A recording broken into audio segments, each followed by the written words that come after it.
Good evening, Inspil Glimmers, and welcome back to another episode live from my office. Yeah, I'm just done working, and Drew is literally just off the plane, arriving at his home. But we couldn't wait to tell you about Vegas and Birmingham. We had to record this as it's hot. Alexandru, welcome back. Well, I like you said, I'm just off the plane. I drove for like 3, even 4 hours. We had some business to do on the road, and I just arrived home, opened my laptop, and pressed record. Well, hopefully everything goes well for that. Oh yeah, yeah. Um, Nothing can how go did wrong. your We're mortal. We're the best. how did your Vegas performance go? Performance was all right on my part. The team performance was amazing, if I have to say so. But the whole experience was, as always, a blast. DLCs are just like the highlight of my year. I have to say, like for sure, I have my experience from Atlanta that sweetened the whole deal. But every month, I look forward to the time where we go to the DLC, and I have to say, talking to people over there, everybody was like, I was bummed, and people were bummed to hear that I won't be in Seattle for the last DLC. We had plans for the Magic Con in Vegas, so we're going back to Vegas in a month, and it's exactly at the same time as the DLC. So sadly, I won't be able to go 646, but I'll be seeing everyone from there that got to the Continentals in January, Yep. and yeah, I'll let you talk more because like I could go on and on, but Well, I mean, uh, Kevin, who we had in the last episode, got his golden Mickey to go with his invite that he already had. You yep, finished top 128. Uh, Nicholas Bella from your team also finished like top 64, I think. yep, Yeah, he ended got up on top like 64. 64. So, like, really a good showing for the team. Um, Super stoked to see the results. I think did Clara get her invite too for Yeah, California? Clara, who is a local from Sherbrooke, for Philippe and for Nicolas, she qualified to the Continentals, making it to top 16. So more Quebec people to the Continentals. We're like what, eight now, almost seven, eight qualified. So it's an amazing, amazing ratio. I mean, now just all of you make top eight and wear a white and blue for the finals of the event. We have to have like Cape flags or something. I don't know. Hey, so really weird weekend watching it from here. We got two very different tournaments, even though people entered it almost the exact same way.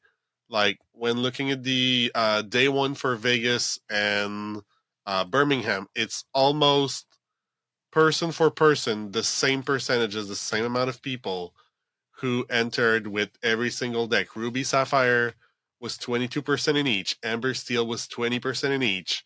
Ruby Amethyst was 14% in Birmingham, 18% in Vegas. And yet, by the end of it, we ended up with two very different metas. Europe got a way more expected, I would say, meta with a lot of Ruby Sapphire, Ruby Amethyst, Amethyst Emerald in its final contenders. Whereas North America, Vegas was all over the place. We got some Ember Emerald, we got Emerald Steel all over the top four, 3 out of 4 of the top four. Like it was the Wild West over there. What happened? Well, I have to start by saying, who needs Bucky? I miss him, but we don't need him. So yeah, the I deck mean, is still, Zansaya definitely proved that. oh, infinite amount of love for Zan. I've spoken to him like multiple times. He top aided originally at the same time as I did in Atlanta. I've been a fan of him like ever since his Magic days when I started playing. He was playing on the SCG tour for Magic. Like I already was a big fan. and now he finally gets like the biggest like honor in Lorcana because he's been like super invested in Lorcana since it started, and like As far as he I'm was concerned, winning. he's been like the player ever Yeah, since day one. yeah. He's probably like if we were to do like some kind of early-ish Hall of Fame or something, he would definitely be my pick. So like I think it's super deserved of him. I know like we talked a bit in Toronto about what we wanted to look forward to going to Six Five. We both mentioned to each other that like Green Steel was on our radar. We weren't on the same list. We didn't get around to like actually speak about lists before the tournament. We wanted to originally, but we both are testing with different people, life and whatnot, work.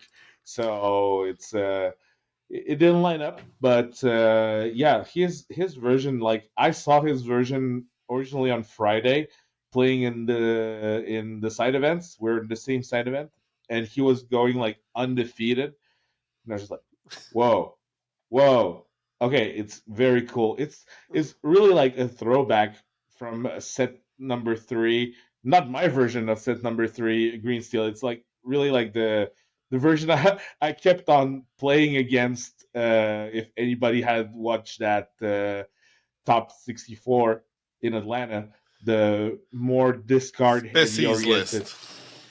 Yeah, we can call it like that. Very like um, discard oriented green steel without Bucky, obviously. Yeah.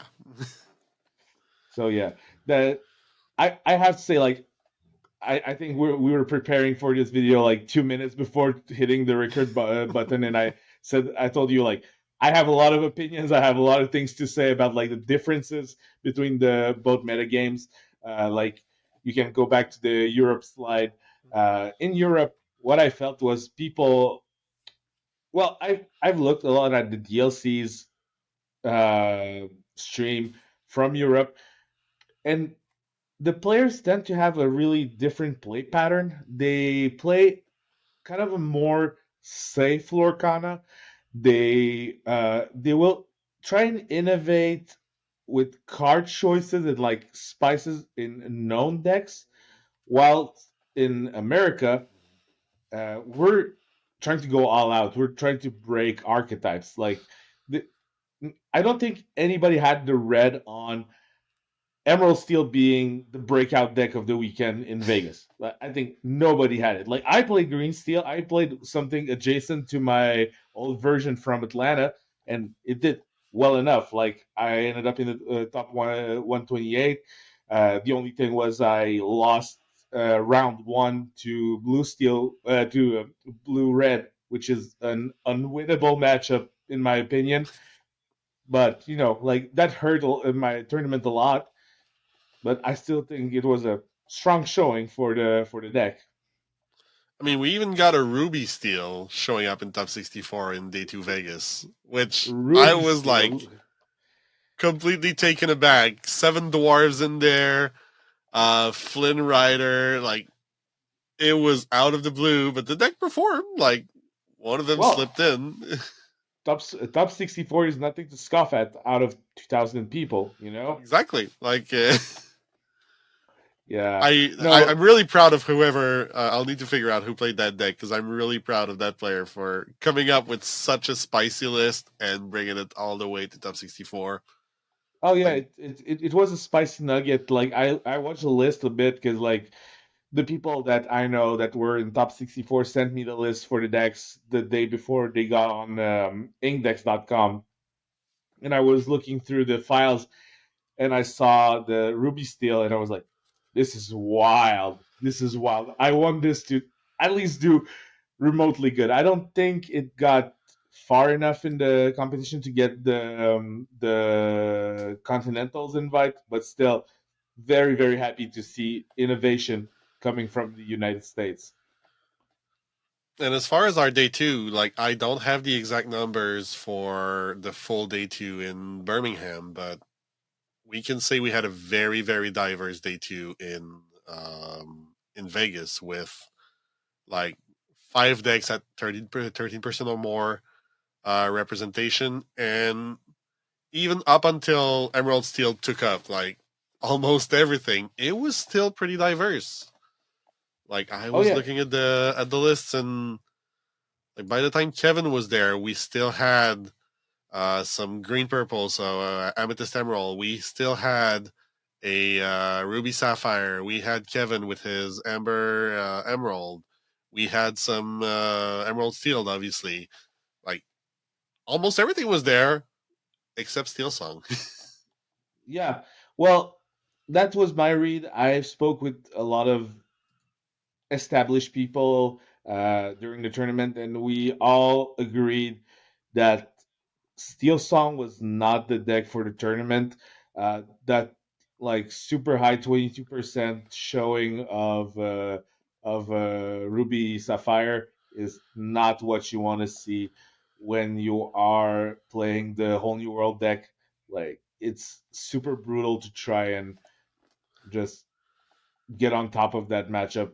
I considered playing the deck in our early testing. I was like, deck's still good. Daisy Duck is a card. Naveen is a card.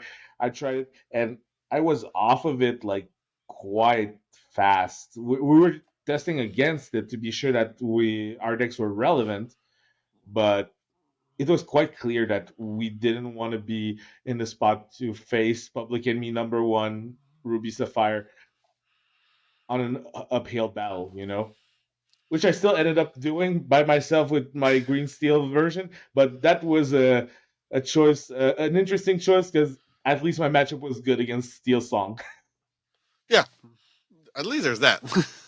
Yeah, I just felt that the deck I played was good against the a wide share of the metagame. Since Sapphire Steel was so underrepresented, the only thing that I was afraid of was Ruby Sapphire, and I played against two of them. I 0-2'd against one, I 2-0'd against another one, so evens out. Still happy with that performance. Fair enough. So if we look at, because we're going to come back on all of the spice in the US in a bit, but if we look at the EU results, obviously Ruby Sapphire taking the top spot and making up like 44% of the top 16. Uh, do you think the meta over there is going to stay the same, or do you think it's going to adapt to what happened in Vegas? Because it felt to me not like they were behind, but like no one had seen coming what was happening there. So, how relevant do you see those results in Birmingham, basically? Well, like the internet is a big place and it's a fast paced place, so for sure it's gonna catch up. People are gonna try the green steel decks since they're not that bad against Ruby Sapphire.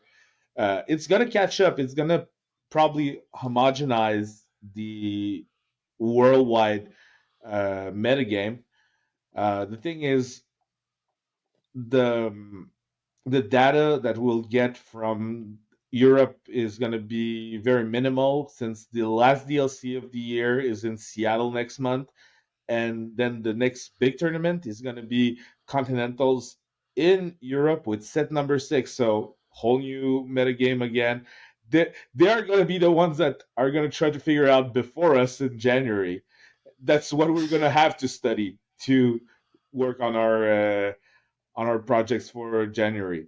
So I'm pretty sure that they're going to catch up on the green steel tech. It's going to take its place in the metagame. But for now, like they probably their versions were not up to par out there during the DLC, and that is why just Ruby Sapphire was so dominant. Because going into the tournament, we knew it was public enemy number one. It was the best deck. It was established that it's the base level choice that if you want to be playing, if you're comfortable with the deck, if you're comfortable in your assessment of the mirror match, that is what you should be playing. And now, if we take a look at the new list, because I don't think there's a lot to dwell on. I've looked at the lists In Europe, I'm pretty sure you have to not a whole ton of like surprises coming from the Birmingham lists.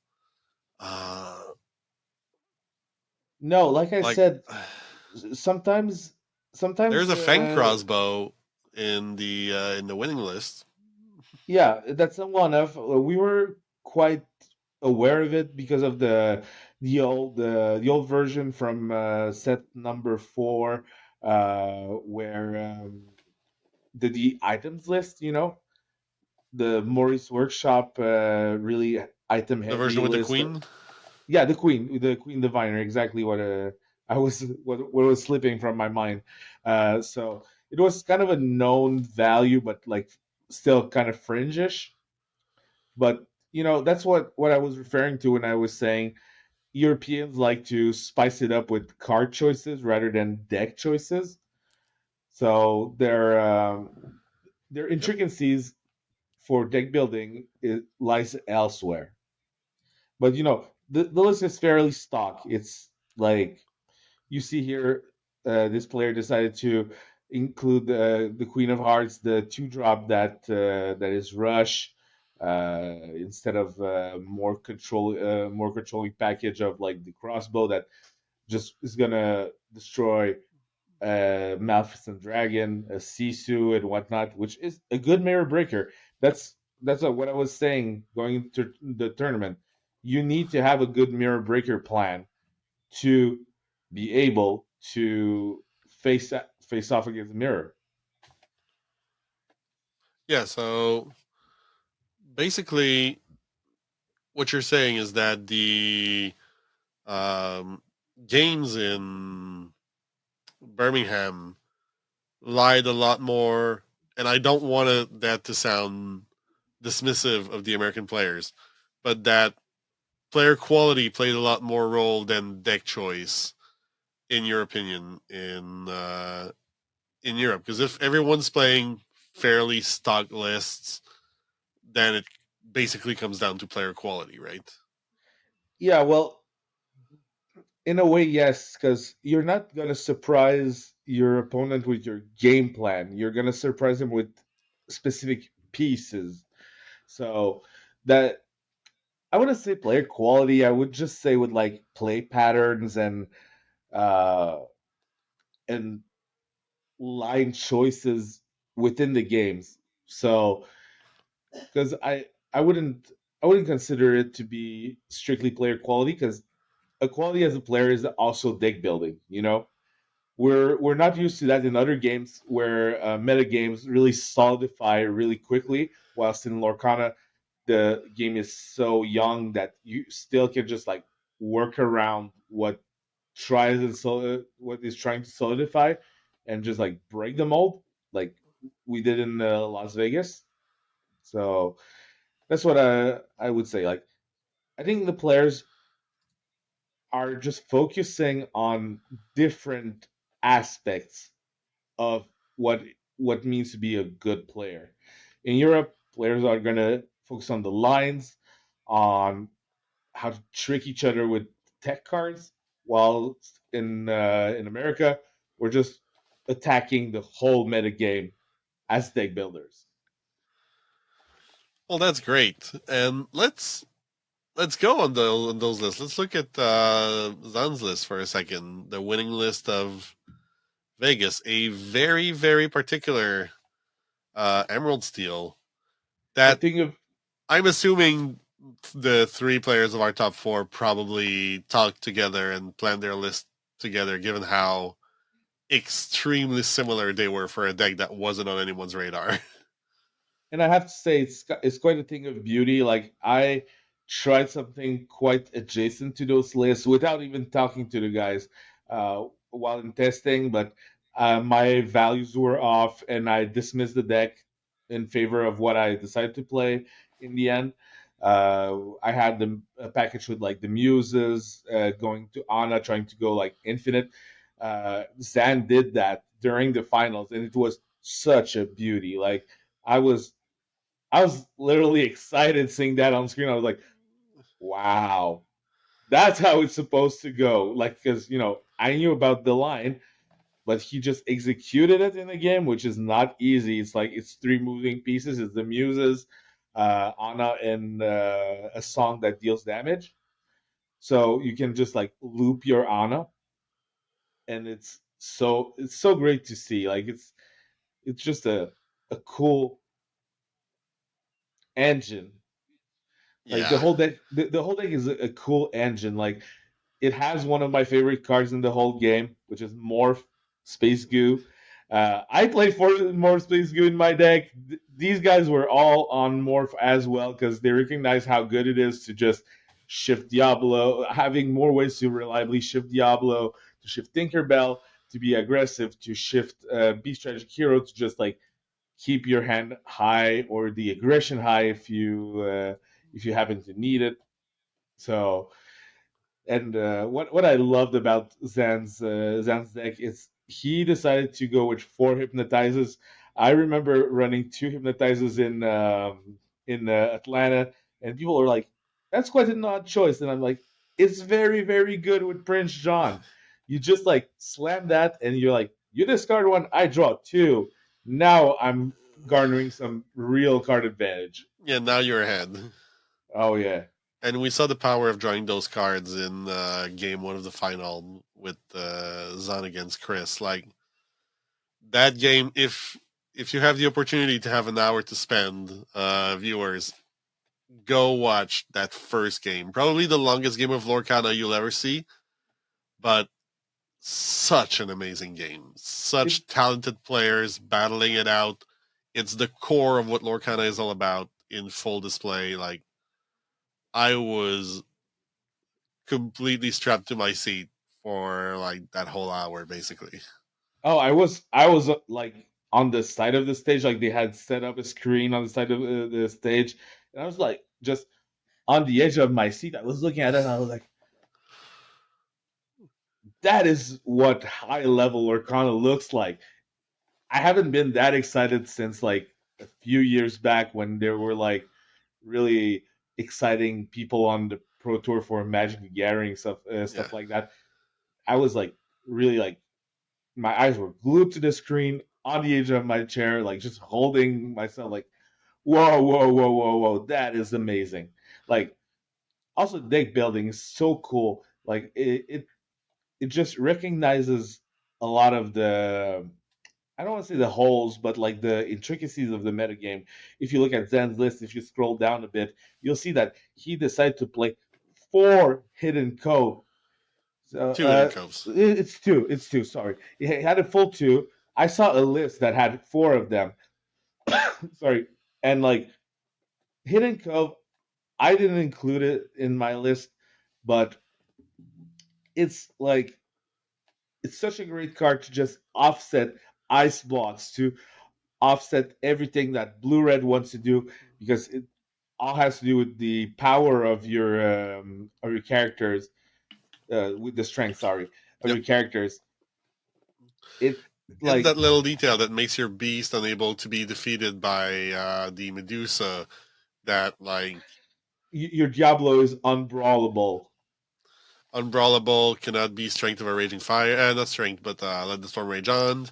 Like it goes around a lot of things, and the ability of the deck to work around Pete really impressed me because I think this weekend Pete defined the metagame in Vegas. I haven't seen enough of the matches in Birmingham to see how big of an impact it played, but it definitely played a big impact in Vegas. And that Yeah, deck through Anna, through the Diablo, the Beast drawing, was able to just work around the Pete, not as if he wasn't there, but managing. yeah, just being able to establish like a strong presence. Like your characters have such good lines of text onto them that you're not obligated to pair them up with songs to make them like really really good. Like the Pete was obviously one of the strong cards of set number 5 when we reviewed it. I was super excited about it. I was like, this is a great like control lock piece. You could do a lot of things about it. Like you could mirror break Amber Steel with that by not letting your opponent sing Whole New World. You could stop, be prepared. You can start peat locking people. I've seen decks that were quite like wild, purple steel decks that were trying to peat lock their opponent on each turn, not be able to sing anything, not being able to establish any action or removal. They're like, have good characters. Oh, you're not a good character deck.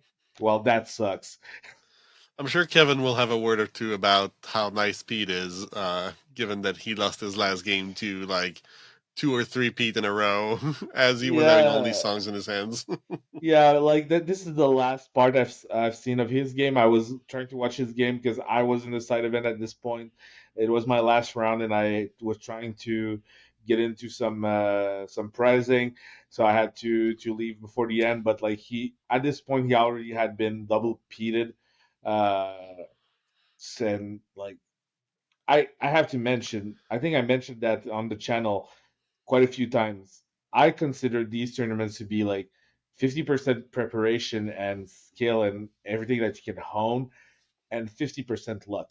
Some people don't agree. Some people say that there is like deck choice and whatnot, but I say it always boils down to these two 50%.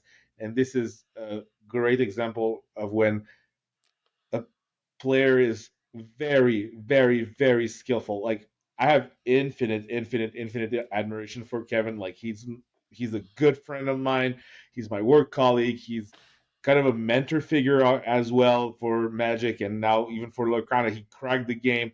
Like I was the one to top eight first, and he's still the one cracking the game harder than I am. So, you know, um, so his showing of lemon lime, as we call it, or Seven Up. We were calling Seven Up in our internal testing because it's the original lemon lime beverage. Of course. Uh, so it was quite masterful. Like I was playing lemon lime that day while he was playing his top 64. I was seeing all the lines. I was feeling my brain expanding and getting very ridgy and like you know, but like I was looking at the lines he was doing. Everything was like masterful, was perfect. Everything you could want to. The thing is, it got disrupted just right enough, and he was drawing into uninkables. And he was telling me, I was even trying to kind of mind game my opponent, like maybe taking my under the sea instead of taking my sudden chill because he was trying to establish sudden chill to maybe draw out of the pickle he was in, and like his Yeah, opponent nothing worked. yeah, his opponent ended up doing the right choice, but still like hesitated a lot to come up to that outcome.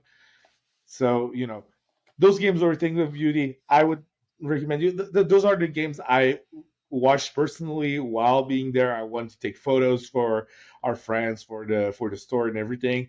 So that's why I can talk about them so passionately. I will definitely go back and watch the other part of the whole top 64 that was streamed. I want to see that. I want to see what happened in Birmingham, but like these are the ones I can talk with like super super super like in detail, in depth. I was like trying to call the shots. Like I was in front of the screen. I'm like, if he does that, that does that. Like we're a group of people talking together, and we were like, it's such high level play, and it was so exhilarating. You Oh, know, for sure. like if we can take a moment just to show the deck, because I want to segue a bit Oh yeah. into lemon lime. Uh, like Lemon Lime is the deck. It was our team deck. I decided not to go with it because I didn't feel confident enough about it for the main event. I played it in a side event afterwards, and I was quite happy with the performance. I just ended up losing my last round to not get the minimal pricing. Uh, I was still like very very alive going to round 7 for like good pricing, maybe like top 8ing, but lost in the last round. And sadly didn't get around to make it amount to anything. But this was such a beautiful build that the guys came up with. Uh, Kevin was the main architect of it. We all tried to pitch in a little bit. Like we tested it a whole lot. Uh, I don't want to give all the details. I want to have Kevin back for maybe another interview in a few weeks if the scheduling works. Maybe he can talk to us about it because like he's really like the veteran of the group. Hmm. He's he's the architect, the mad scientist, the chef, I would say. So I just want everyone to just appreciate the list as it is. I'm not gonna talk in detail about every cute interaction and every choice that we made about it. I want to let him do it, but I still want to showcase it quickly to show what the team was on. And the deck is so complicated to play. We had other players in the team playing it. We had our buddy Gabriel and Eric. They were playing in the tournament, and it's rough. Like if you're not, I it, have to it, say it, though, like looking at the list,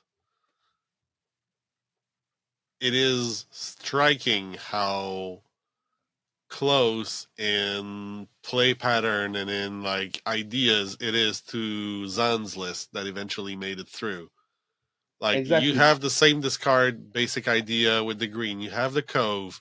You have the Anna that's there. You have the muses. You like there's the Crickies and the Surhis. Like there's definitely flavor to it. The Naveen and Kida. Like the lines are not the same, but like you have forgotten me in spite of not sudden chill, but the hypnotize. Like Hypnotize. basically the same idea of having that action that does more than just discard a card, even though it's a little bit pricier and can be sung. Like it's you can see that the idea was definitely there. Yeah. Well, as I can portray it for the people at home, this version is probably more of a like combo version of the plan of discarding and just controlling the board and everything, whilst the green steel version is really more of a mid-range version. It wants to be more iterative. Uh, like you want to deal with things in the hand directly, so the big top end of like blue red or whatnot, and also play to the board. Have Ursula Deceiver of All just like double singing removal spells or like discard spells.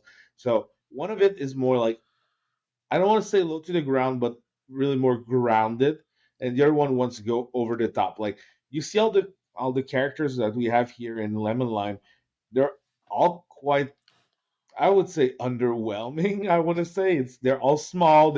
There's no like powerhouses that will just like run away with the game, but it's all like small increments that you get the engine going and like twisting and turning, and at some point your opponent is just locked out of the game. You combo them out of the game and you just go, wow, quest for a lot, quest for a lot, quest for a lot, and Mhm. just win. And Kevin definitely showed that in his first match against Chris, and Oh yeah, throughout the rest of the tournament, obviously. oh yeah, for sure. Like we can talk about other like I mean, I want you to spiciness. tell me about Clara's list. Clara, a friend of ours, well, mostly of yours, who came up with a more aggressive lemon line version with a few interesting choices in there. So I want you to tell me the story of that. Okay, so I'm gonna go ahead and say sorry to Clara for that. This is what I don't know if this is like privileged information or whatnot, but she told me that some of the choices might be peculiar, like the one of Baloo. Why she decided to play only one Baloo? She didn't find any more of them. Like she only had one with her and decided to play it. That's why some of the numbers are so wonky. That's why there's 9 1 drops. Like she wanted a high density of 1 drops. Well, there are 9 uninkable 1 drops. Yeah, I must say. I was about to say Uh, there's a lot more. There's like 19 one drops here. yeah. I meant like 9 uninkable ones because like the merfolks are obviously very very aggressive, but like we wanted to go to with the Lilo because at least the Lilo had that point of strength. The Daisy, obviously, Daisy is amazing, overstated powerhouse, and like the deck really was taking good advantage of that. It works really well with Rapunzel. That is the the card draw engine of the deck. So it was just a good. It's very reminiscent of the lists of lemon lime that we had in chapter one, where it was like super, It is somewhat similar. yeah, I want to say like balls to the wall aggro, like really. Like the ones that were r- dominating in the first like 3 or 4 weeks of set one when people were playing with your welcome and not your welcome, just in time.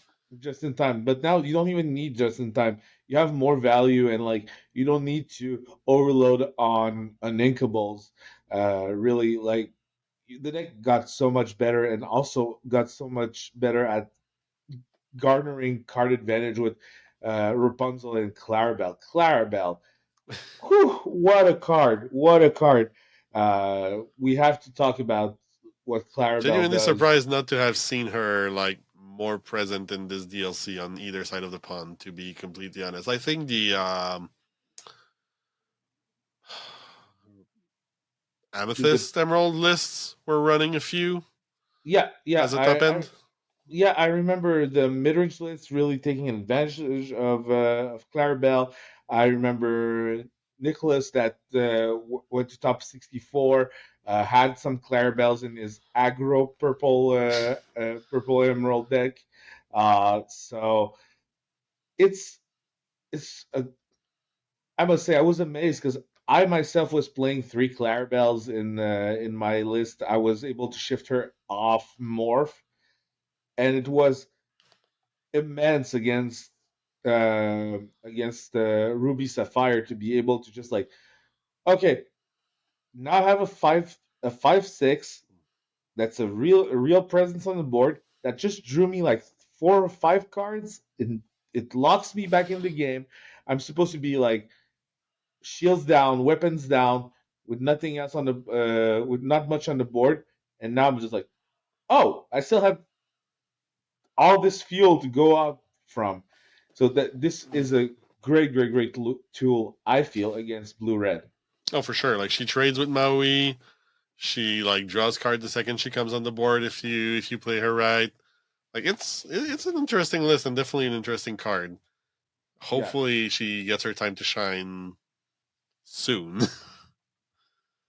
I'm sure we'll see quite a few of her in the yeah, yeah. various set Well, champs that are coming.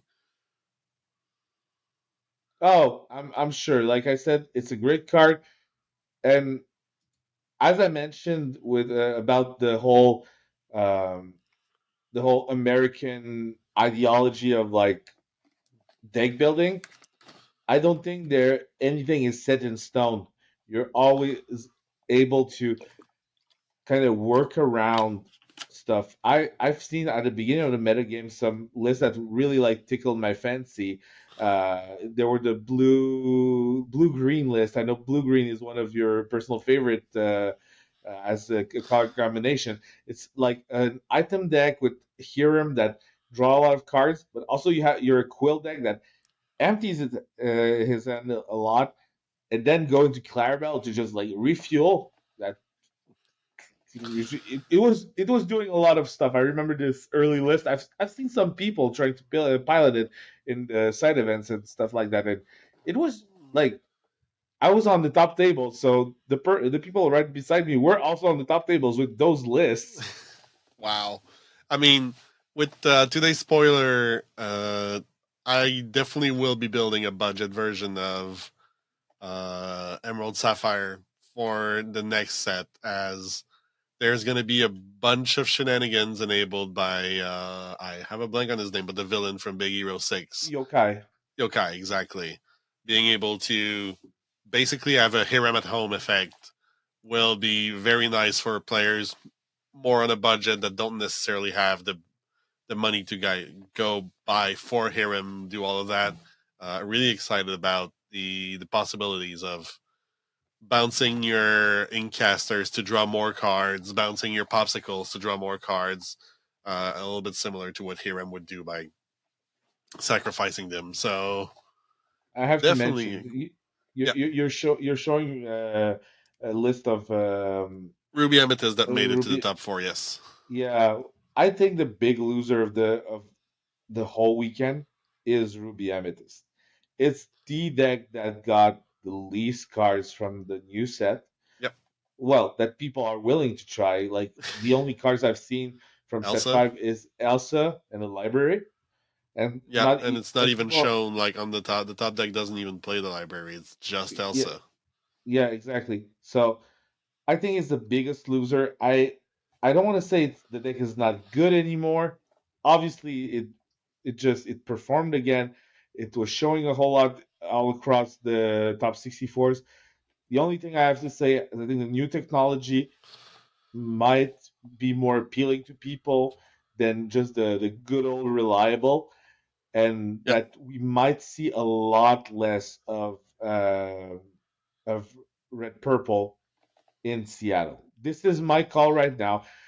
I feel we will talk with Kevin about it if we do a metagame read, a preemptive metagame read. We have friends that we will be that there will be friends of ours that will go to Seattle. We will probably test a bit with them just to help them out, get and try to get their invitation for the Continental. So, but our preemptive read is that red purple after 5 sets might be ticking down.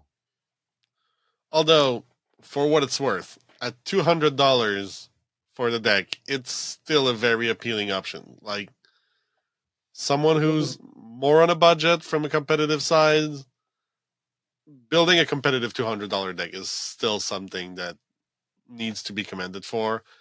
yeah, And not a lot of I games will kind of do that. disagree with you, to be completely honest. Like the version we have here, the version that is basically set four's version with Elsa, is definitely on the down low, but Ruby Amethyst's strength is its ability to reshape itself to whatever the meta is, to come back. Like every time we have a set rotation, it seems like, oh, Ruby Amethyst is going to be down, they're losing, and then by the end of the set, they're at the top again because, oh, they've traded a few cards. Like Flynn Rider's no longer good. Okay, good. We're gonna put something more aggressive, like a Rafiki in the one drop, or like I feel like the deck is gonna shape itself again to adapt to whatever they're facing, and that we might see a brand new Ruby Amethyst by Seattle or by the time set six rolls around. Like I wouldn't be surprised because it's what the deck does. It has so many tools that it didn't have the right tools for this week. I feel like the top players are going to be like, okay, what what are the right tools then? And just use that toolbox, slot in whatever they need, and come back in force next month. That's fair. I think that might be the case too.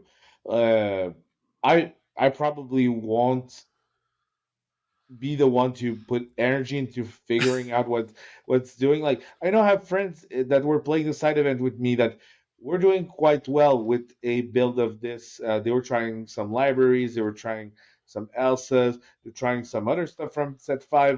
They're gonna keep their secrets if they decide to play that in Seattle. But like I don't say the deck is bad. I just say there's a downtick. I think your Oh point yeah, is very relevant. Your point is super, super relevant that it might just be a temporary thing, just because people have adjusted to it yet, and people have not found the good tools to just modify it to the new metagame. yeah. It's definitely a deck that reacts to the metagame it's in instead of shaping it. So I'm not too surprised by its showing this weekend, but I have high expectations for Seattle for the deck. Even I though I hope. would much prefer it kind of faded for a bit. I've had my dose. Well, it's been 5 sets and it's always quite on top. We can see Yeah, here. We can the see here. last archetype we haven't really looked at from day two is this Amethyst Emerald.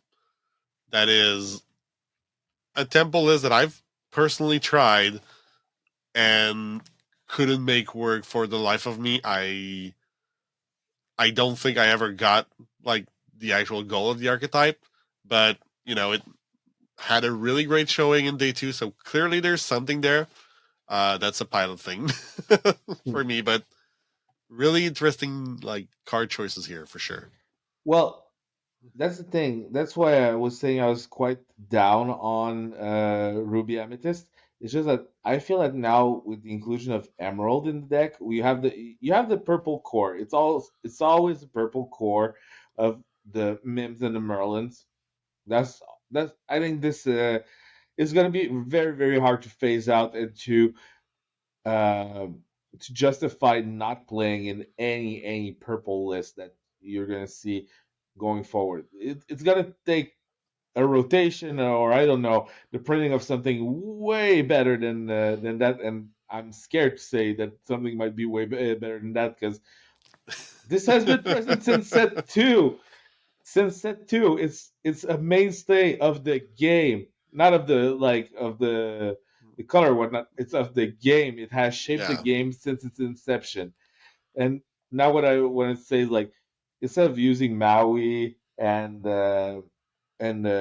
Medusa and whatnot in the red cards and be prepared, this list goes on the like mid range like creature character mid range side of things with like some aggressive tools with Banzai, with some tempo tools, Buttergull, Kid Cloud Kicker, Lyle Tiberius Rourke.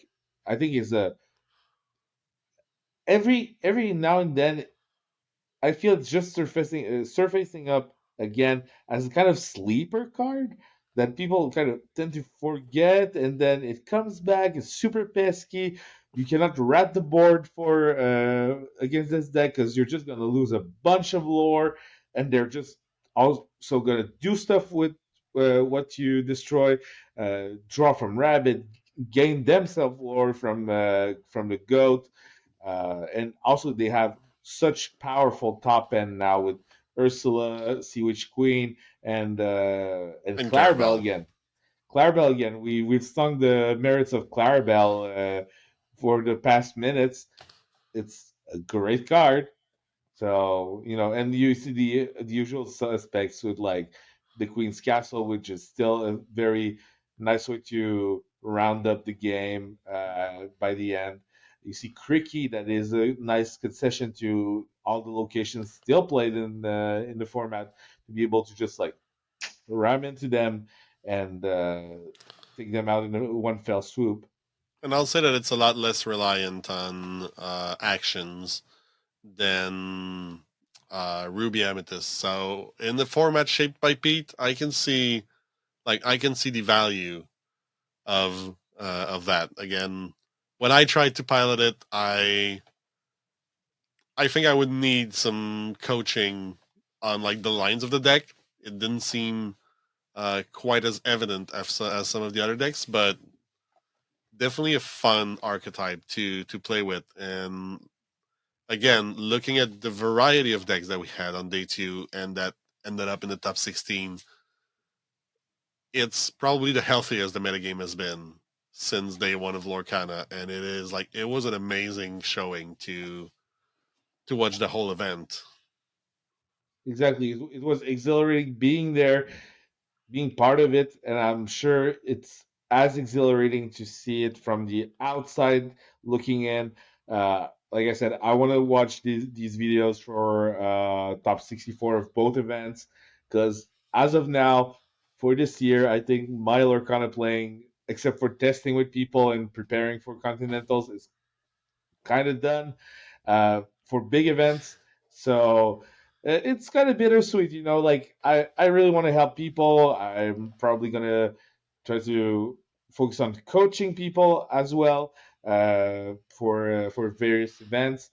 But you know, it's been a great year. Like Lorcana has like celebrated its 1 year quite recently, and it has come into its own in less in that whole year.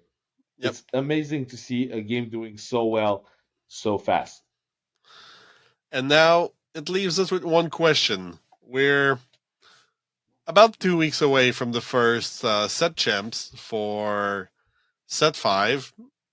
Not as many people are thrilled to play for a Mirabelle than they were for an Ursula or a Stitch, but there's still some pride in winning those events. There's still some fun in challenging your local meta. We can probably expect Zan's list to be all over the place. How would you attack beating Zan's list now that it's out in the open, now that it's no longer a secret? What do you think will be like the tools that can attack such a powerhouse? Well, it has some of the same weaknesses. I would say that um, Lemon Lime had, and what we had figured out against our Lemon Lime list that was very good was Sapphire Steel. But Sapphire Steel is about nowhere to be seen this set. So, is there a place for a Sapphire Steel list that is probably playing like some like mixture of Pete's, of Grab Your Sword, of Tinkerbell? Because like you have a lot of war characters and very pesky characters that you want to be attacking with Grab and with Tinkerbell. You want to choke your opponent on actions with Pete. Mufasa has been really, really on the low side of showing. I think it's generally like a one-off in Ruby Sapphire, and I think it doesn't do a whole lot in that deck. I think it does a lot more in Sapphire Steel. So I think that would be the way to attack the deck. I don't have like a crystal ball or something, but that's my theory craft. And okay, I'm gonna say it. Like I don't know how many sword champs I'm gonna play, but surely I'm gonna show up with a version of Blue Steel at some point. I mean, we have a common friend who is utterly sold on the color pair, and he wrote to me today being like, I was bummed out and down, thinking like I wasn't going to be able to play Blue Steel this set because like it sucks and everything. And then Vegas happened, and now I'm all happy because I'm going to be able to crush all the Zan's list, and everyone's going to be like on that train, and I'm going to be riding it with my list and just destroying them. So I'm happy. You see, that's the makings of a good metagame. Yeah. It's very organic. Of like something rises and something will rise up to meet it, and just like it's gonna cycle through and just have fun interactions, fun tournaments. It's not something dominated by one archetype like set two was dominated um, by red purple, or the beginning of set four that some people might have considered to be dominated by Bucky, but was less egregious than red purple was in set two. Now it's really you have a wide variety of choice in what you want to do. There's something for everyone in the metagame. It's it's just so easy to do whatever you want to try stuff. You have a lot of new tools. Like the set is still feels fresh. You know, we're starting to get um, spoilers for the set six, but I don't feel like I have tried all I wanted with set five. I want to prepare for the DLC, which I can't always try the very cutesy cars, I think, but like I want to try a Robin Hood sharpshooter list. I don't know in what colors yet, but you know, I've been talking about it left, right, and center, and now I'll probably have to put my money where my mouth is. I mean, if that list is good, I like it's a pet card of mine, and it's never really popped. But with a list of ward character, with Prince John being really relevant, like you like your Emerald Steel Floodborns, and you know there's Boko that I makes the played rounds now Bogo. and then. I played Bogo this weekend. Oh, did you? I haven't seen I your had list yet. I had two Bogos in my list. Because, like, this is a clean-ish answer to Prince John if you're able to have your shifts fast enough. Cleanish answer to Diablo. Like, sure, the muses can bounce him. It's not Yeah, perfect. like if I can still squeeze time for like a small story. Yeah. In round 8 of the DLC, I got the chance to play against Brian Cortad, the rat that won Hmm? DLC Chicago. Yep. He knew who I was, I knew who he was, and we were just like we spoke about like Mickey prices. We both were playing on our Rapunzel playmat, like ballers.